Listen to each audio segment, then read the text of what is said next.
Mister Putin, Ukraine కథ ముగించేయండి. Zelensky అనే వ్యక్తి మళ్ళీ నాకు కనపడకూడదు. తర్వాత ఏం జరిగినా నేను చూసుకుంటా. రష్యా అధినేతతో డొనాల్డ్ ట్రంప్ చెప్పిన మాట ఇది. అదేంటి, ఇదంతా ఎప్పుడు జరిగిందనుకోకండి. పుతిన్తో ట్రంప్ నేరుగా ఈ మాటలు చెప్పలేదు, కానీ ఆయన వైఖరి మాత్రం అదే చెబుతోంది. 3 ఏళ్ల యుద్ధాన్ని ముగించేలా, జెలెన్స్కీ అంతు చూసేలా అగ్రరాజ్యం అధినేత నిర్ణయాలు కనిపిస్తున్నాయి. యుక్రెయిన్కు మిలిటరీ సాయం ఆపేశారు. మాస్కోపై ఆంక్షలను ఎత్తివేసేందుకు సిద్ధపడుతున్నారు. పశ్చిమ దేశాల లెక్క తేల్చే నిర్ణయాలు తీసుకుంటున్నారు. వీటన్నిటి వెనుక ఎవరి ఊహకు అందని చాలా వ్యూహాలు ఉన్నాయి. ఆ స్ట్రాటజీలేంటో టాప్ స్టోరీలో చూద్దాం.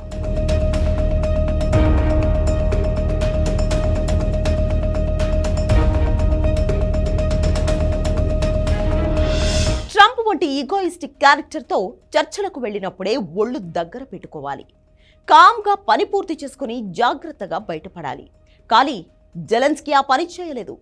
యూరోపియన్ దేశాల అండ చూసుకుని ఎవడైతే నాకేంటి అన్న రేంజ్లో రెచ్చిపోయాడు. అమెరికా లేకపోతే అంతా అయిపోయినట్టు కాదు, మాకు యూరప్ అండగా ఉందని మేకపోతు గాంభీర్యం ప్రదర్శించాడు.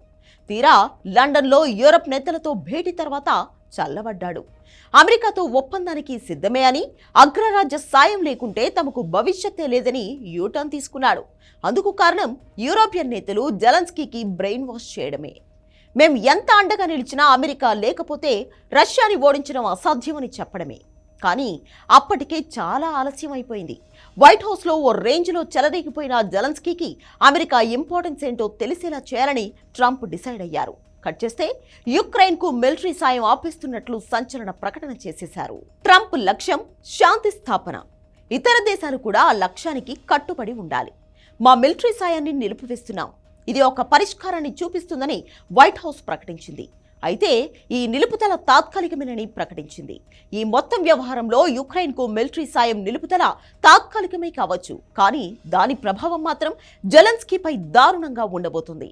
ఇది తెలుసు కాబట్టే కీవ్ ఉలిక్కిపడింది. అగ్రరాజ్యం తమకు వ్యతిరేకంగా తీసుకుంటున్న చర్యలు క్రమంగా తమ దేశాన్ని రష్యాకు లొంగిపోయేలా చేయాలనే ఉద్దేశంతో చేసినట్లు ఉన్నాయని ఆ దేశ పార్లమెంటరీ విదేశీ వ్యవహారాల కమిటీ చీఫ్ మెరెస్కో ఆరోపించారు. ట్రంప్తో వాగ్వాదంతోనే కీవ్పై ఒత్తిడి తీసుకురావడానికి ట్రంప్ ఈ నిర్ణయం తీసుకున్నారని యూరోపియన్ దేశాలు ఆరోపించాయి. అగ్రరాజ్యం సాయం లేకుండా కీవ్ రష్యాతో పోరాటం చేయగలదా అని ఆందోళన వ్యక్తం చేశాయి. ట్రంప్ కోరికుంది కూడా ఇదే. అమెరికా సాయం లేకపోతే జరిగేది ఏంటో ఇటు జెలెన్స్కీకి అటు పశ్చిమ దేశాలకు తెలియజెప్పడమే. కానీ ఇక్కడితో అయిపోలేదు. అసలు ట్విస్ట్ మరొకటుంది. యుద్ధం మొదలైన దగ్గర నుంచి పుతిన్కు బహిరంగంగా మద్దతు తెలుపుతున్న ట్రంప్ తాజాగా ఏకంగా రష్యాపై అమెరికా విధించిన ఆంక్షల్ని ఎత్తివేయడానికి యోచిస్తున్నారు. ఇదే కనుక నిజంగా జరిగితే ప్రపంచ రాజకీయాల్లో పెను మార్పులు చోటు చేసుకోవడం ఖాయం. రష్యాపై ఆంక్షలు ఎత్తివేయాలనే ట్రంప్ ఆలోచన వెనుక ప్రధాన కారణం మాస్కోతో సంబంధాల్ని మెరుగుపరుచుకోవడమే. అంతర్జాతీయ మీడియా కథనాల ప్రకారం ట్రంప్ ఇప్పటికే చర్యలు ప్రారంభించారు. రష్యాకు చెందిన కొన్ని సంస్థలు, వ్యక్తులపై ఆంక్షలను తొలగించేందుకు ముసాయిదా జాబితాను సిద్ధం చేయాలని వైట్ హౌస్, విదేశీ వ్యవహారాల, ట్రెజరీ మంత్రిత్వ శాఖలను ఆదేశించినట్లు తెలుస్తోంది. రాబోయే రోజుల్లో అమెరికా అధికారులు రష్యా ప్రతినిధులతో ఈ అంశంపై చర్చలు జరిపే అవకాశం ఉంది. అంతేకాదు, రష్యా కుబేరులపైన ఆంక్షలు ఎత్తివేసే యోచనలో ట్రంప్ ఉన్నట్లు తెలుస్తోంది. అగ్రరాజ్యం ఆంక్షలను ఎత్తివేస్తే మాస్కో మరింత పవర్ఫుల్ గా మారడం ఖాయం. అదే జరిగితే యుక్రెయిన్ నిలిచే అవకాశమే ఉండదు. యుక్రెయిన్కు మిలిటరీ సాయం ఆపేయడం, అదే సమయంలో రష్యాపై ఆర్థిక ఆంక్షలను ఎత్తివేసే ఆలోచన చేయడం వెనుక ఒక్కటి మాత్రం క్లారిటీగా కనిపిస్తోంది.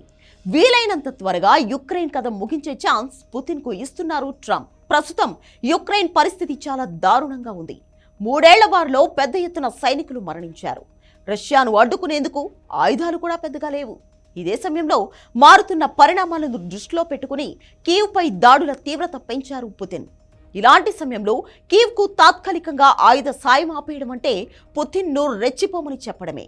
పైగా జెలెన్స్కీకి అండగా ఉంటామన్న యూరప్ దేశాల సత్తా ఏంటో ఈ దెబ్బతో తేలిపోతుంది.